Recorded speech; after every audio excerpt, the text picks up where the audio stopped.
gonna drop that down low, and we're gonna get into this.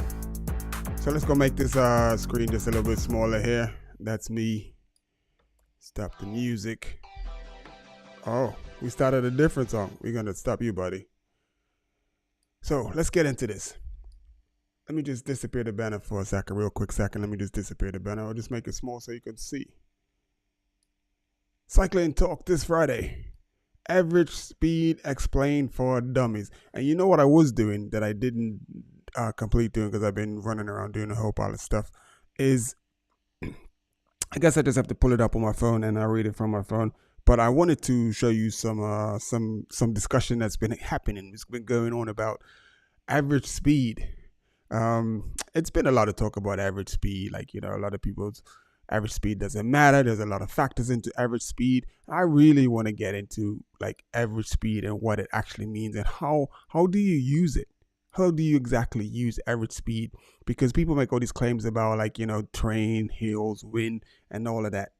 And I'm just going to tell you I am 54 years old.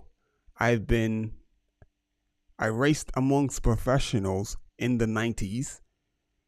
And prior to that, I've been riding a bike for 20 odd years before that, because I didn't really start, you know, racing the dumb boys until I was about 25, 26 or something like that.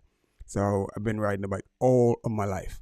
And the one constant factor is average speed. Now, there are two things. If you're doing a 25-mile ride into a straight headwind, you have a low average speed, like you're climbing or something. That is just a given. There's not much you can do about that. You turn around, you come back with that massive headwind, so you got a tailwind now. Your average speed is going to be considerably higher. Now let's put those factors together, which is what you get in most time trials and most races. You're going to get the yin and the yang. You're going to get some headwind and some tailwind. Like there was a time trial that I did in California, and it was borderline gale winds going out. Like it was a 25-mile course, 12 and a half out, 12 and a half back, like miles back.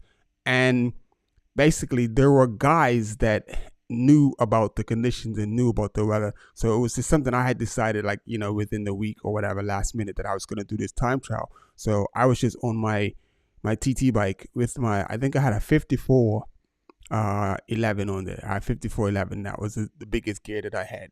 And the guys that, you know, knew about like that area, they had been to the time trials in that area many times, and they knew of the wind.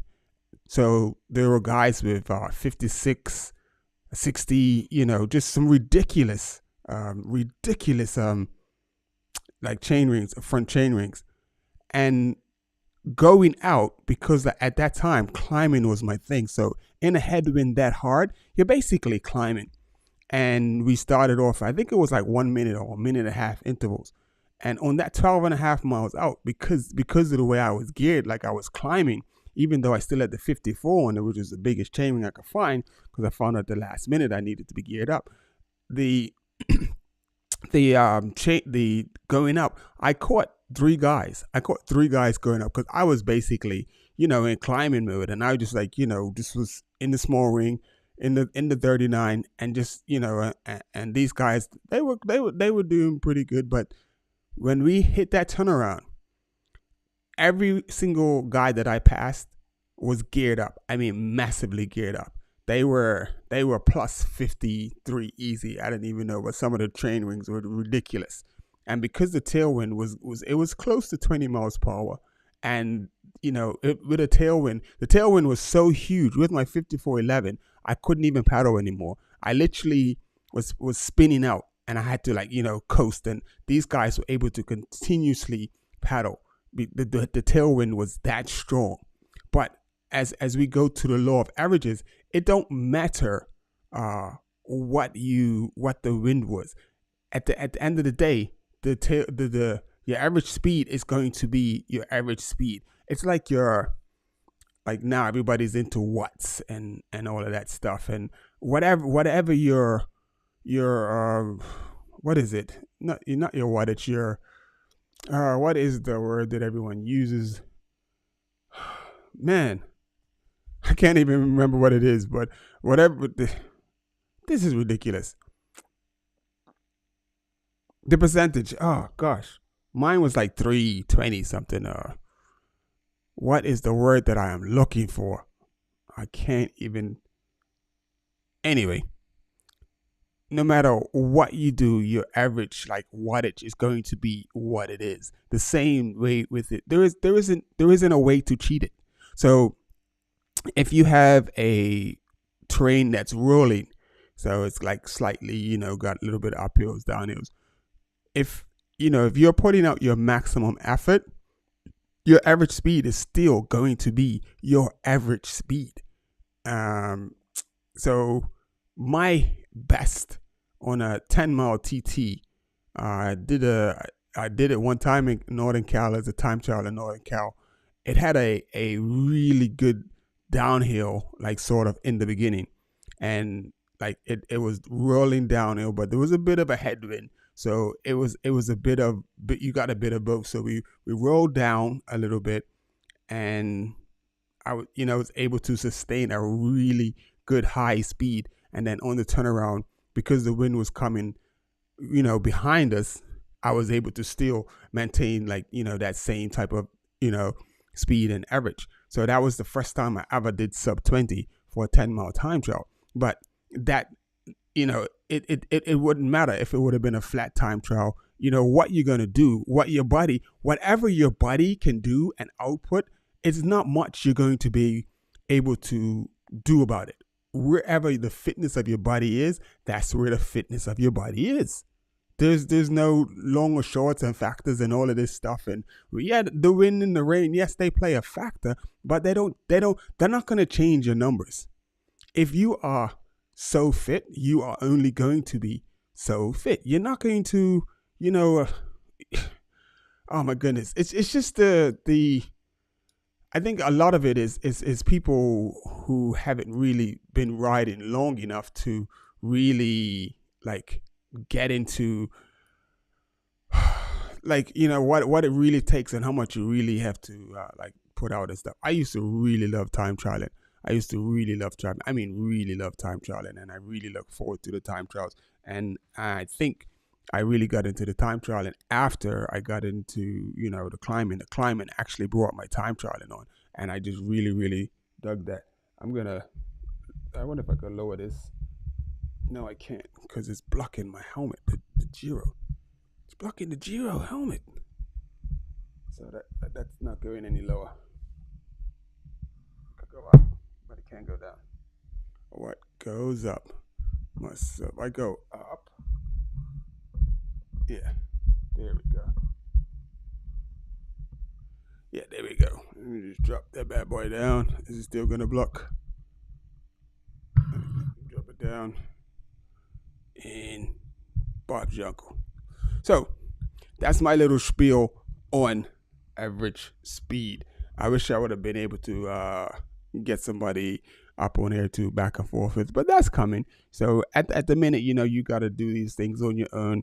Enjoy it. And what's cool about this is you get it's a one-sided conversation, and my opinion is my opinion, and because I'm not getting any pushback, it is what it is. So I must be right. So I'm gonna enjoy the being right. Let me see if I can pull up the Facebook page. I'm gonna pull up the Facebook page. Here we go. Where are we to? So the Facebook page. I'm not gonna say the page, but there we go. And some interesting stuff gets put on this page, and some stuff triggers people, and some stuff are like So I put up a chart, and I like no, I didn't put up a chart. I said if you want to,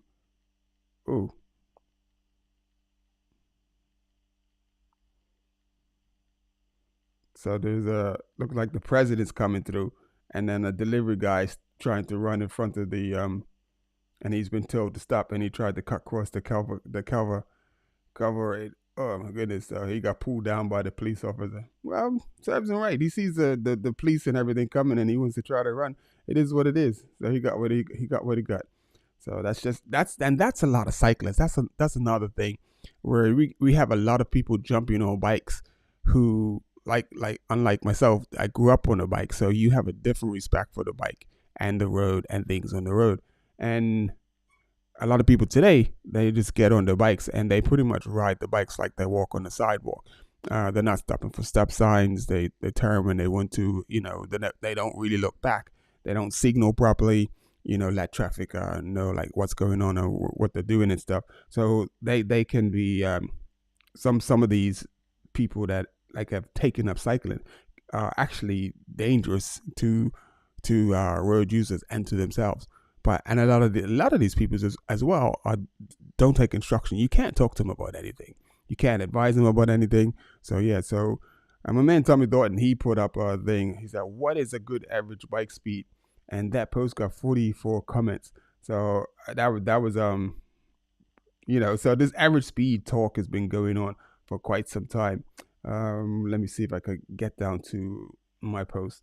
So my post was put your average speed, time, and distance, and I'll rate it out of 1 to 10. So it was a little bit of like tongue in cheek, to be a little bit of a joke and stuff, but like it was just having some fun. So and then there was one girl in there. She made a comment, and I just thought like it is so like disingenuous. Like this is the whole reason I want to be in this space. I want to be in this space. I want to be seen in this space, and I want to let people see that. Yeah, I know. We know it's bedtime. So, yeah. So, I want to be seen in this space.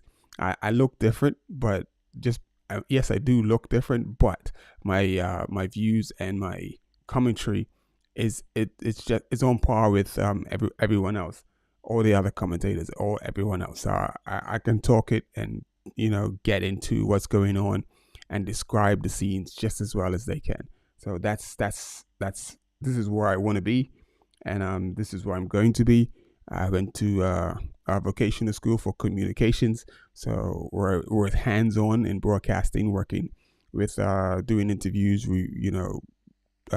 doing stories, creating stories, editing, and all of that stuff. So that's what I did. So this is what I'm doing now. So right now I'm just scrolling, trying to find, because so much stuff's been put up, and it's if I see if anything interesting as I go along. There's been, there's still quite a few races going on in North America, as it should be. I haven't heard much about Legion. I saw the new kit that they debuted in Tulsa Tough. So the dark blue jersey is pretty cool. The solid color, they just went with a solid color. So let's see if I can find the post, because I just want to just bring to light a comment that was made. That's not cool. And so let's address this. Let me just take a picture of this. So, oh no, I can't even. I have to screenshot it. So I'm gonna screenshot that, and it's crazy. So I'm gonna just make a quick commentary, like quick segue quickly into this. The Seagull Century. Seagull Century is a really. Did I cancel it, or did it go? Where are you?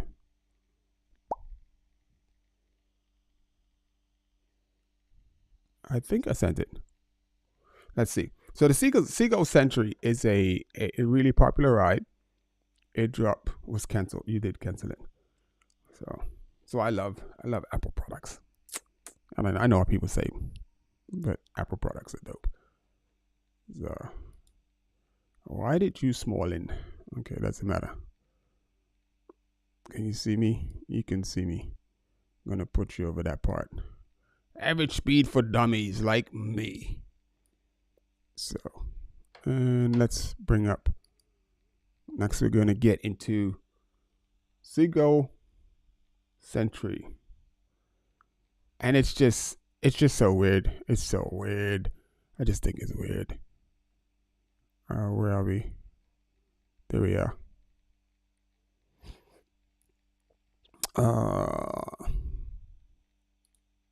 Excusez-moi. Okay, not cancel. And try that again. Let's downloads. Is that Seagull? Yes, it is. So let's open Seagull. Real quick, there we go. Seagull Century raised their price. And basically, come back. Seagull Century raised their price. And everybody said, hold up, flats don't cost that much. What's the sense? Is going or not going? So what I'm trying to figure out is like the whole point of like this, even bringing this up. It to me, it's really disingenuous. To the person that posted it, I don't care if they see this, but it's definitely disingenuous.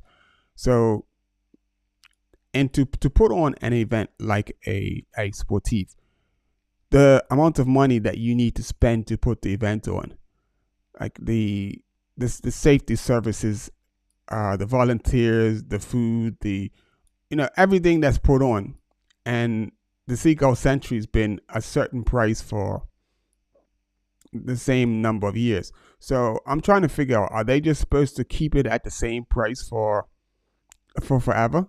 Like, because inflation's happening, these things are rising, prices are rising. So are they not supposed to raise the prices? Are they just supposed to leave the price at the price for forever? And then you're trying to say, wait, it don't go, flats don't cost that much, really? It's just crazy, because the amount of money that I had to pay to enter some of the races that I entered like back in the day, it was ridiculous, and that was like every weekend you paying like maybe 200 sometimes. This is back in the 90s, 200 pounds, 200 US dollars, or it was pounds when I got to the UK. And like you're paying as much as 200 dollars and stuff to enter a race. And then you got your hotel, then you got your travel, and you were doing that every weekend. So here we got someone posted, I'm not even gonna mention his name, but yeah, it just baffles me. Like people just don't think about what goes into an event like this. And is it just supposed to be just for you, like keep it at a cost where like the organization can't even pay the bills, because there are plenty of bills incurred when you put on an event like this. So yeah, you got to pink up. There are people to be paid. There are PA systems. There's like barriers and it's just so much stuff. You got to consult the consul and everything. It's just not like you like signing up and you're giving the money and they just get the money. That money is for something. That money has to go somewhere. It's a lot. So this whole post is just disingenuous, very, very much so. So like, are you going or not? Are you not going? If so, and the thing about it, I should have researched this person to see what the bike was. I guarantee the bike is probably 10K, and the gear that they wear probably is passing like $500 to $600 every time they ride their bike, which it baffles me. This is not a cheap sport. These jerseys are stupidly expensive. The cheapest one up there is $90 or £90. The Pretend Pro is an Ostroy jersey. I think that's like 130, because it's like super light summer type material and everything. And I was disappointed with that because the pockets tearing and everything, and I really like the jersey as well. So like the cost of the sport is ridiculous, and like all of the people that, and especially to the person who made the post, you're posting this, and I know what you have. I know like you're not riding a rinky dink bike. So if most people that go to Seagull, they got, the bike bags cost like 700 plus. Some people spending $1,000 on bike bags to transport their stuff. But the bike bag is something you buy. One of mine cost me $550. I have an Evox Soft case. I've had it for, I don't know, maybe 4 or 5 years, maybe longer. No, I think I got it while I was in the UK. So I took it over to LA with me. So I probably had my bike bag close to maybe 7 or 8 years. So these are just the things that the costs that you incur. So when you get someone who makes a post like this, like like what are the organizers supposed to do? Honestly speaking, what are the organizers supposed to do? Just keep it for and then run the event at a loss? Unfortunately, these things need to be things need to be paid for. I'm not going to say it again. Things have to be paid for, unfortunately. So I'm trying to, if I just type my name into the search, then my post will come up. So I'm trying to scroll and see if it comes up, but it's not coming up. I didn't think it would be that far down. So I have two posts. I think I have two posts. No, this is the one post. No, I had two posts. I can't remember what the other one was. Let's see. And let's just do the search. Post. Let's type my name in. There we go. Oh, the other one was finding your BMI. Few people didn't like that. So let's take a screenshot. Take a screenshot of that. You hear me here. And then we're gonna send that over and post that on the screen. Done. Oh no, don't save the photos yet. So sending to, you can hear there. Why are you taking so long? There you go. Come on, man. Taking so long to send. So let's get rid of this one. And let's bring in the next little topic. And downloads. Oh, the airdrop still hasn't come through yet.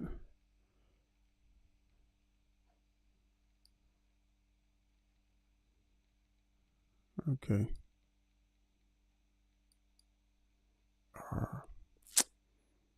One more try. That didn't work.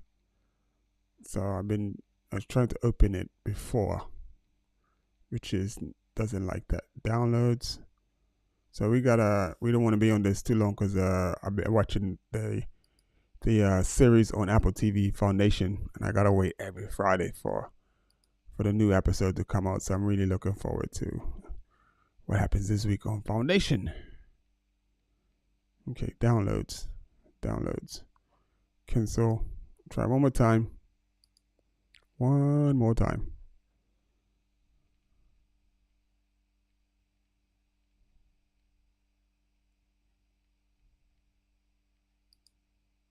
Nope. We don't want Dan Martin. Cool guy, but we don't want Dan Martin. We don't want Matt Stevens. Prince, nope. Oh, there we go. Yes, found ya.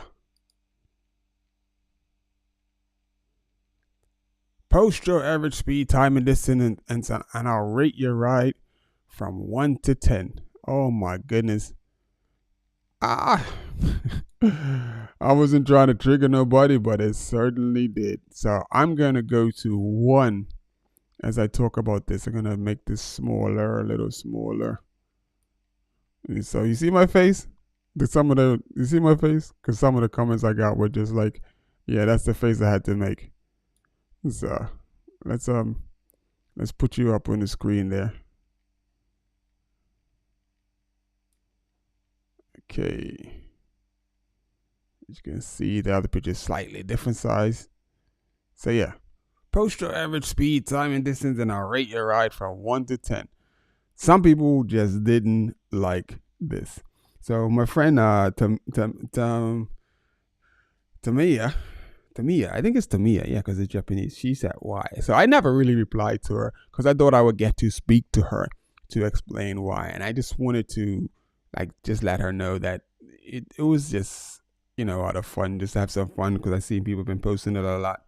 And I see a couple people who have posted their average speeds, and people was getting a kick out of it. People was enjoying it, and I think a lot of people knew that it wasn't like it wasn't to it was just join in. If you want to join in, join in. If you don't, if you want to be a stick in the mud, well, you be a stick in the mud. So yeah, so like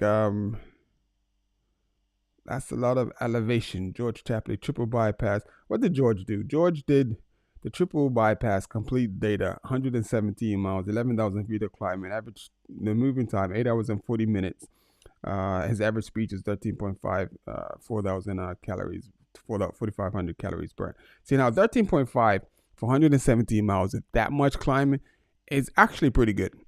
So even though there's just as much descending as there is climbing, so you gotta say that George's probably average speed for the climbs is like on around the 10, 11 mile per hour range. So that's what you need to do in order to get like a 13.5 mile average. And you gotta, take in consideration that that's what it's going to be because of the amount of climbing. And if we were in Florida, like I've done 120 miles, and like it's pancake flat. Done 120 miles in Florida. I think my average speed was 21 miles per hour. But like that was you just pretty much rolling out with no resistance at all. So the average speed did change for those factors because it was just a wee bit different. Now I have to check. I think my average speed was only about 15 miles per hour. To be honest, to tell you the truth, because I remember going out. It was pretty good. It was pretty good. I think I had a headwind most of the way out. I would have rode for try to do like a 150 or even a 200 mile ride. But the reason I turned around because as I got further and further out into the glades, I started to see crocs or alligators, whatever they are, on the side of the road, like just chilling. And some of them were pretty big. And I said, you know what? We's not about to play that. So I turned around quickly, rode past a couple that I did pass and said, I am not trying to test these guys today. Because, I turned around. So anyway, that's that. So like I said, it doesn't really matter too much, like how flat it is, unless it's absolutely no wind at all. So, and even if it's no wind at all, your fitness level is only so. So say if you do like 120 mile ride and it's out and back, and say you average 60 miles per hour because of the, you got a tailwind out and a headwind back, or headwind out and tailwind back.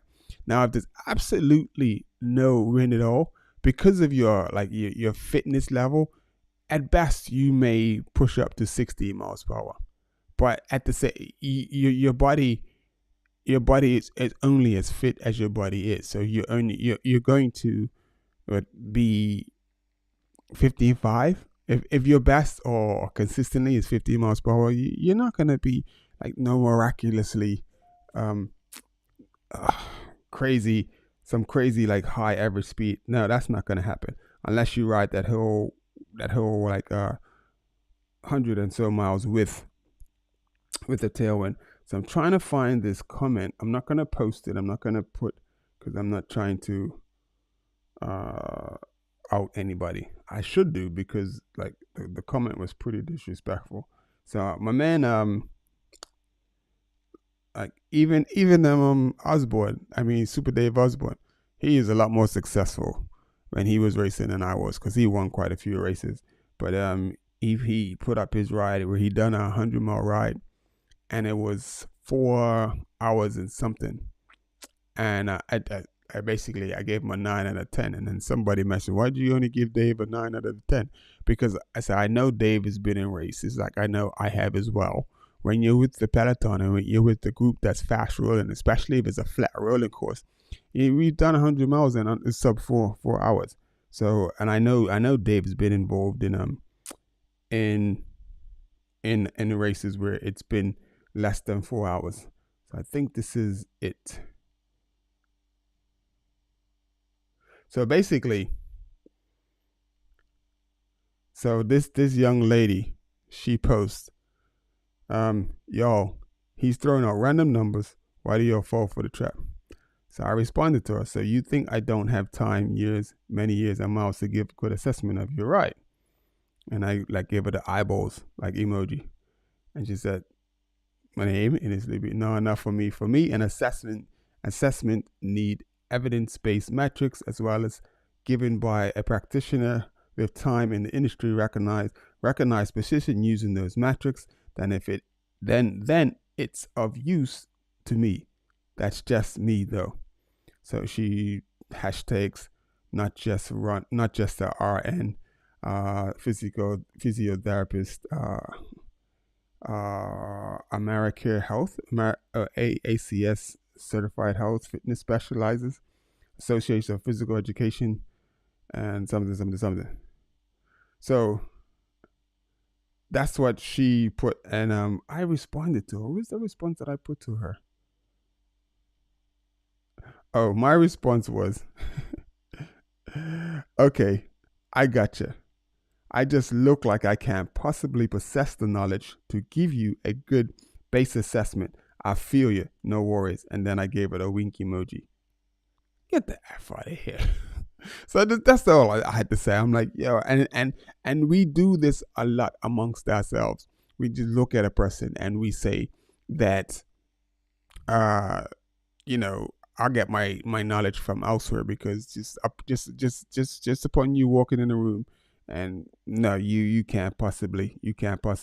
So then Brian, oh sorry, I didn't mean to call his name up, but my boy, he responded, Innes, so and so is using a double-blinded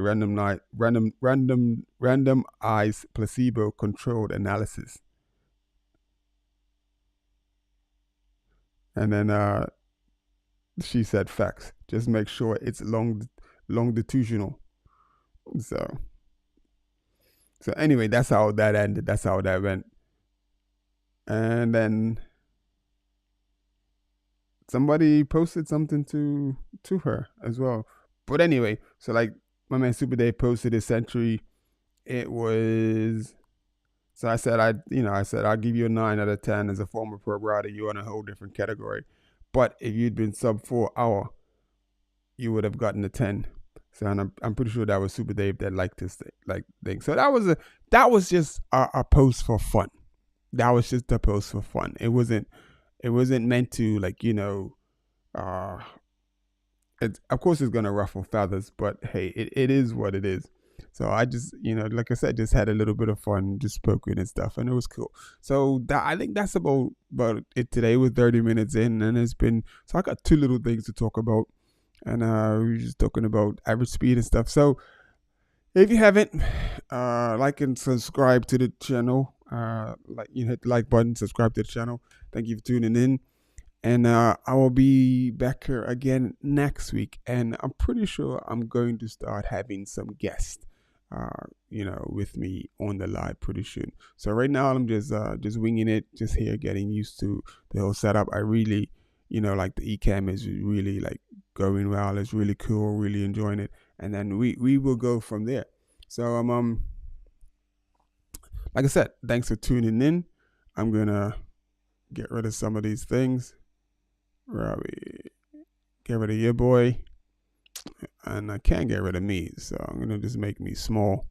So this was today's thing. Average speed explained for dummies like me. Average speed times elapsed. Average speed elapsed time times distance. So I'm gonna say average elapsed time times average speed times distance. I mixed it up because when I was putting the times in there, it was confusing me. So I do want to talk about BMI, but I don't. So somebody goes, why are you talking about BMI? Are you trying to say something? Like, what did they say? Are you saying that we're too fat? I didn't say a damn thing, but the whole thing about like BMI is people talking about average speed, talking about getting average speed, talking about going faster. The fastest way to improve your average speed is to give your body the best physical chance that it can. So put your body at like a reasonable like rate that weight that your body can like that you can like cope with on the climbs, the flats, the headwinds in the groups. And the other thing is, if you are a bigger rider and you really want to ride and enjoy riding, if you really want to improve and you're trying to get faster, don't go all mashing the big gear. Like change your diet, like fine tune your diet. Really get strict about what you eat and you're going to eat, and tune your body. And then what the plan is to increase your weight to your body to weight strength, your weight to body strength, or your body to weight strength ratio, and that makes a massive difference. When I was riding, my grandma, my goodness, I couldn't even go in front of my grandma because she used to get so upset looking at me. She just thought I was, you know, sickly. She just thought I, had, every disease known to men. Because obviously when you're, riding that much, riding that hard, that, you're going to drop the body weight. And I was sickly then, but that's who I was. I was that climber dude. And I looked the part as well too. So those guys that you see them in the tour looking all frail and stuff, that was me. But hey, it is what it is. So I'm in a different place now. I've been doing the strength training. Can it tell? Trying to get my body weight up. I think I'm up to like 173 or 174. When I started a few weeks, I'm using the protein powders and I'm eating quite a bit more. I was at 168, I believe. So I'm trying to get the body weight up. I'm doing the push-ups. I'm doing the workouts and stuff. I'm really been really disciplined with my workouts and whatnot. So I'm really looking forward to seeing what the outcome is in 60 days and looking forward to sharing that with you. So before I go, this is my baby. This is the Clement. At some point, I'm going to get this. I'm going to get it on the road. So it's an old bike with a very old car rack system holding it up. I don't know if you can quite make it out. So you can see, no, you can't. So you can see how with the seat, it just slides into the seat, and then it has the two little things that. So basically, back in the day, that rack would sit on top of the car, so the bike would actually sit upside down. So the wheels would be up in the air, and that held the handlebars, and it held the seat in place. So yeah, some guy, he donated it to my buddy's store, and my buddy was like, I don't want these. I said, I'll take them. Those gonna look cool, because I was just thinking of the podcast setup. So I got the BMX in the corner, I got the jerseys. It's not quite there. I got the speed helmet, the Lance Armstrong speed helmet there. I don't care what anybody says. Lance came in, he changed the sport. He turned the sport on its head. He took the dirt of the sport and he cleaned it up. And what do I mean by that? So a lot of guys were doping, but they were just like, so here's a cup. I gotta share it like this. So here's a cup, and say if it's EPO or whatever they're doing, and guys, just fill it up, and then go ride their bike. I had no idea how it would affect them. It affected them good, but the other thing was the rest of the effect, like the rest of the body effects. There was no like calculations on. So basically, when I say like Lance cleaned it up, was he came in and he had proper like doctors and stuff, and they were doing it, and he measured, and like he trained, he tuned, he tuned everything into, like he brought the science to a science, so that when he did get going and he was using the product, he was just using it on the same level that he was riding at, and you can't fault the man for that. So basically, he was way stronger than everybody else. Anyway, he was the best. He was the best athlete anyway, because the way he trained, the way he rode, the way he prepared. And then then the same thing that everyone else was doing and using, he just came and refined it and just tuned it in. He just he just dialed it in, and like yeah, that was what's up, and that's so dope. That is so dope. Yeah, dope. Using dope. But anyway, I'm gonna leave it at that. So just talking about where we go. Oh, Lances. This is the helmet. If he ever gets over this way, I hope I could get him to sign it for me. Get him to sign the helmet. So, but Say With Your Legs Media. And as I close, we got to do one thing. So I guess I'm going to share my screen. Is it screen? Don't do that. Screen share. I think there's a. I gotta get organized. I do have to get organized. That screen shut.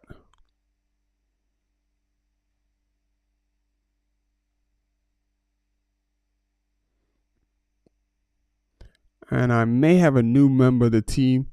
You won't see her. She's working in the backgrounds, like helping me send out emails. And this is the reason why I think I'm going to have some guests, because I'm going to have some help chasing people down and sending out emails and stuff, because it's a lot. It's a lot. Like, so the other thing is, now after I do this show, I need to make sure I chop this up into the relevant parts and post them through the week so that people can see I was talking about them. We don't play. We don't play. No, we don't play. I gotta say this most of the time. So it is getting close to. It is 7:45, and I usually go down for the count about 9. And I need to watch my Apple TV show before I go to bed. This thing is so sensitive.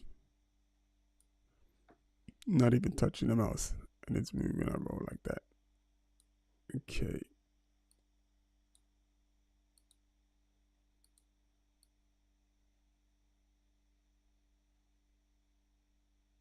Let's get that in the right position. I think something's on my head too tight because I'm getting a headache from. There we go. Something. It is. That should be a bit better.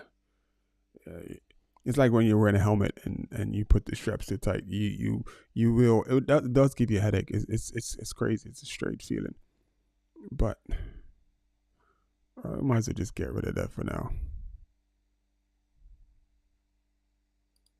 Yeah, see you later. Cycling talk. It's your boy. This Ecamm is so dope. It's so much better than StreamYard. I don't care. And you just move the banner. Anyway, so it's the BMX over there. Over there. Over there's the BMX. And it's a it's a GT. It's the GT BMX. It's pretty cool. My Ridley's over there, and I was trying to get the Ridley in the picture as well. But at some point, once I get the studio correct, maybe I may have the Clement sort of like from up a little higher, and whereas I could fit the Ridley underneath of it. And let's see. I want to. What I want to. Oh, I gotta go to. Is it share screen?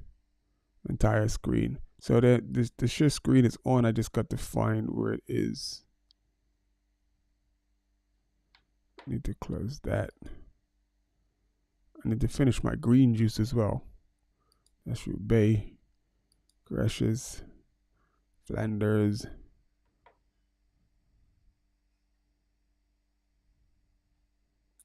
Screen share.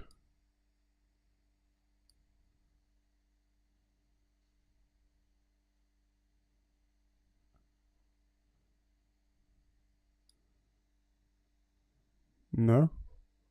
Is that what's on my screen now? I think that's what's on my screen now. I'm gonna close that. And come on, give me the screen share.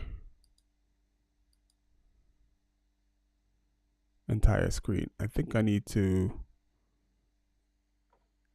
do better.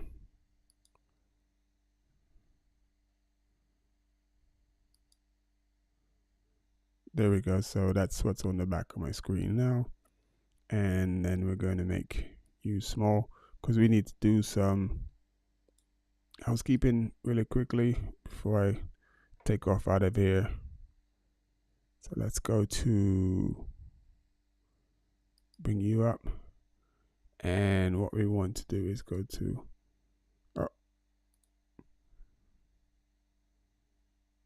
wrong page. Oops, nope, no, we don't want that. We don't want that. This is what we want. So just reminding folks the whole reason that I'm doing this, the whole reason I eventually want to be in Europe and following the pro tour and the pro races and covering the pro races. Some reason this mic's just sounding better. I'm just loving it. Maybe I don't know. But our vision is to start an international youth cycling academy inside of Europe, and it's going to be basically pulling youngsters from different parts of the world and making sure that they have everything they need to make it in the sport. If they show some type of talent that this is for them, well, this is what I would like to be there for. And basically my whole push is because when I was racing, it was tough. It was tough. There were a few people that helped me. I mean, helped me big time. There's someone I haven't spoken to since probably the 90s, and he helped me out the most. If he saw this, that would be so amazing. His name was Llewellyn Ming. So basically, I wanted to be in California talking to people. He saw what I was doing. And he stepped up. He said, I would pay your rent for 6 months. The rent was like $600 and he did that. He paid rent for me for 6 months so I could be in the US and race my bike and focus on that and not stress about trying to find money to pay rent. So I just had to find money for entry fees, for food, and for everything else. So a lot of the money that how I earned money was when I went home in the winter for the 2 months.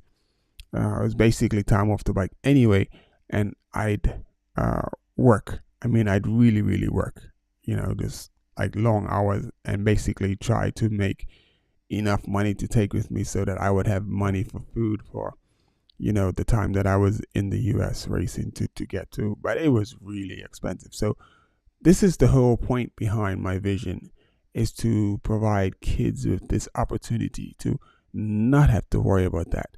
I mean, on top of the rent that was $600 a month, then I had to buy my own. We weren't like a pro team or anything, but our team was elite. But you still had to buy your own kit. And basically, because I was racing so much, training so much and everything, so it didn't make sense trying to skimp and buy. I got 2 of these jerseys and 1 of that one. So what I did was I got 5 summer jerseys because Cali is quite warm. So you don't want to be, wearing that same jersey day after day. So I got 5 summer jerseys, 4 bibs, 1 long sleeve skin suit, 1 short sleeve skin suit, wind vest, thermal jacket, sleeveless thermal jacket, winter gloves, fingerless gloves, like about 8 or 9, may have been 10 pairs of socks. I think the headbands were a thing at the time as well. The cycling cap, the winter one, because in Cali it did rain quite a bit and it did get quite cool. So the stuff that I had to get came to almost $1,000. But that's crazy. Just imagine, you would never be able to get that amount of kit today for that price. That's crazy. I'm just thinking about it. You can buy 2 or 3 kits like today and it'll get close to that price. But all of that stuff, I remember it. Yeah, it came to like about, but I think it's because we didn't pay, like, yeah, I think because we were paying like close to what the cost of it was, so there was no real profit made off the elite team. So obviously costs and all of that, trying to keep things done. So, but in actual fact, I think it was close to $2,000 for the entire kit. So that amount of kit today would easily come close to 4 grand for 4K, easily, probably even more. Because the shirts are so high tack, and the bibs, you're looking at bibs that like the bibs like 190. One. So if you get five bibs, that's $1,000 right there. The jerseys are like 110, 120. That's another. So you're over 1,500 already. And this is, you just got the bibs and the jerseys. You have no winter no winter thermal long sleeve jerseys, and you need at least 2 or 3 of those. It's as if you're on a team, and you're riding full time.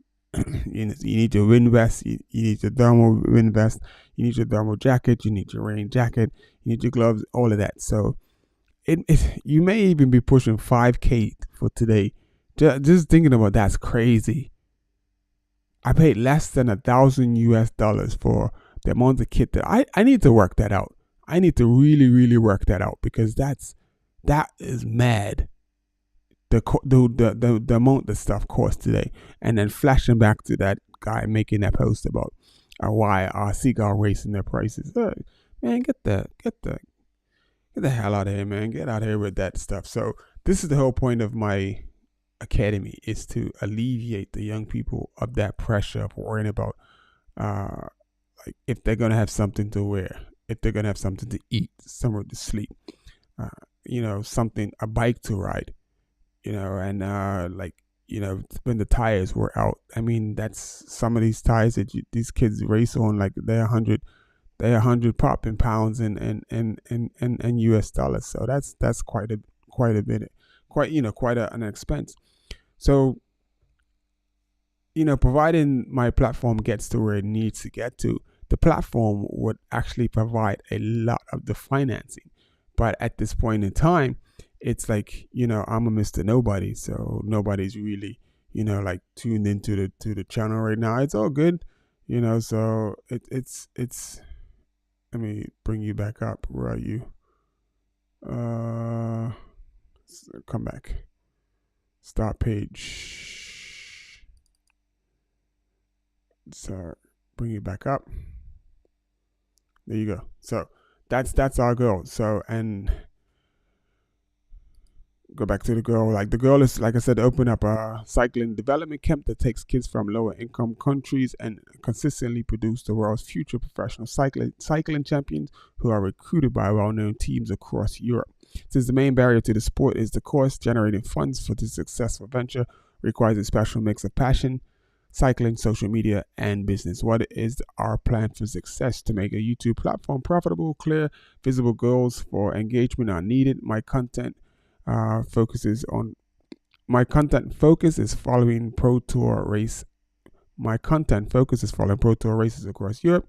Based on my professional cycling career, I'll be able to provide a fresh perspective on the sport in order to generate revenue for the Youth Cycling Academy. What's our unique offer? My content.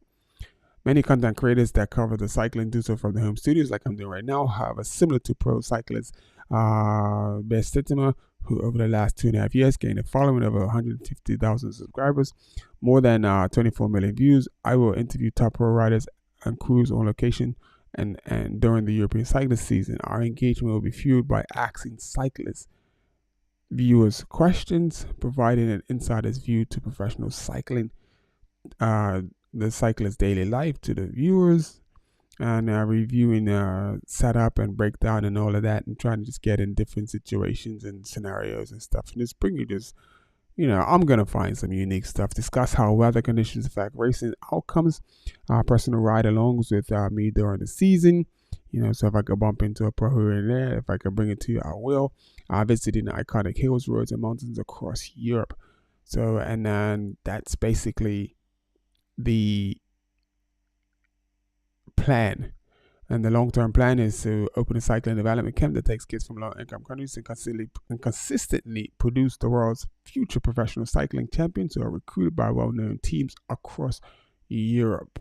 Our cycling is an amazing sport, but many countries have challenges in providing consistent sports opportunities for the youth. However, a cycling development camp based in Europe and the continent can reinforce its position as the heart of the sport. So basically, it seems like I wrote that a little bit wrong, but we want the development camp in Europe because it is the heart of cycling.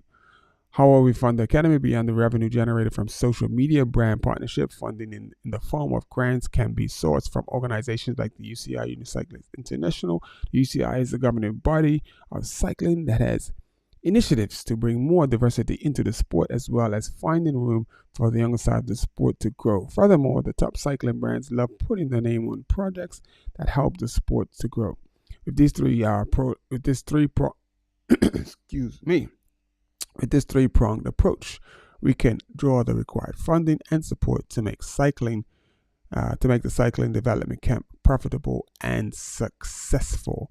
And how are we building the brand? So building the brand is I'm asking people like, is the t-shirts? Yo, the t-shirts, come and get your t-shirts. We got one t-shirt up. And basically I'm saying that if you buy 5 t-shirts, you can get them for like basically it's got on sale. So basically that's like, it's wrong. It's supposed to be £24.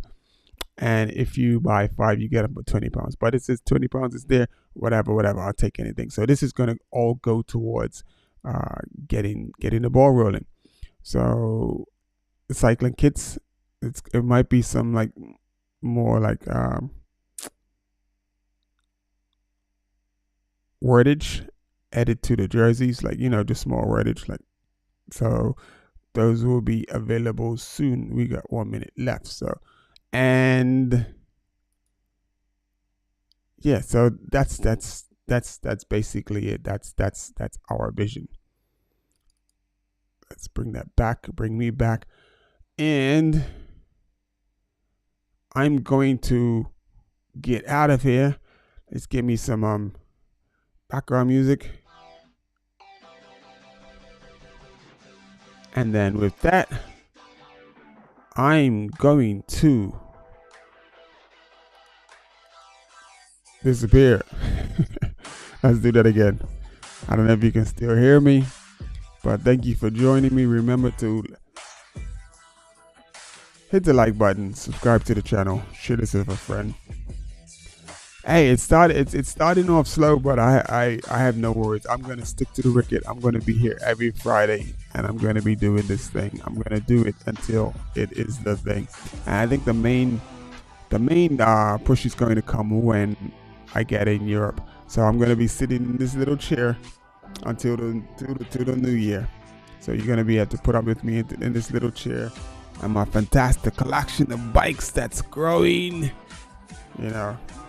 But I won't be able to bring them on the road with me. So, once again, thanks to you for tuning in. It's been fun. It's always fun over there talking to yourself. Let's get this outro going.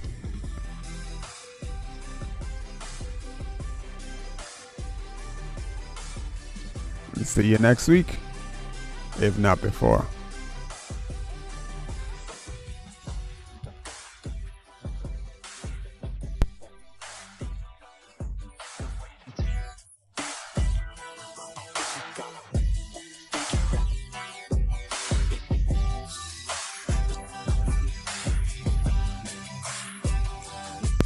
Remember, like and subscribe to the channel. Thank you so much for tuning in.